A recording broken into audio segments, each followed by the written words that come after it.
এই জীবনে এত কষ্ট আর কিচ্ছু ভাল লাগে না। এত সুন্দর একটা গ্রামের মধ্যে বসবাস করি, অথচ মনের মধ্যে এক বিন্দু সুখ নেই। না সংসারে পাচ্ছি, না মানসিক ভাবে, দুইটা দিক থেকে আমি অচল হয়ে পড়েছি।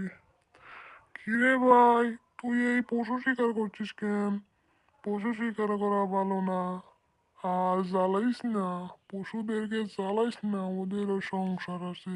যা দুধ চাই, ওই হালার লাগি একটা পশু মারতে পারলাম না, রেখে দিল।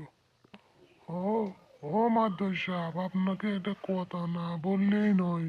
খুব অশান্তিতে আছি সংসার নিয়ে, একটু উপায় বের করেন। সেই বুড়ে বের হয়েছে বাড়ি থেকে, এখনো বাড়ি ফিরার নাম নেই। কোথায় গেল? আজ আসুক বাড়ি দেখাবো। যেদিক থেকে এসেছে সেদিকেই চলে যাও। একটু মানসিক শান্তি কি তুমি আমায় দিবে না? ঠিক আছে, চললাম। বন্ধু, তোর সাথে আজকে থাকবো। বাড়িতে অশান্তি, ওরে জায়গা দিল না বউ, আমি এখানেই থাকবো। সমস্যা নাই, তুই এখানে থাক। অনেকটা রাগারাগি করিলাম মানুষটার সাথে। মানুষটা রাতে কি খেলো, কই গেল, এমন করাটা ঠিক হয়নি।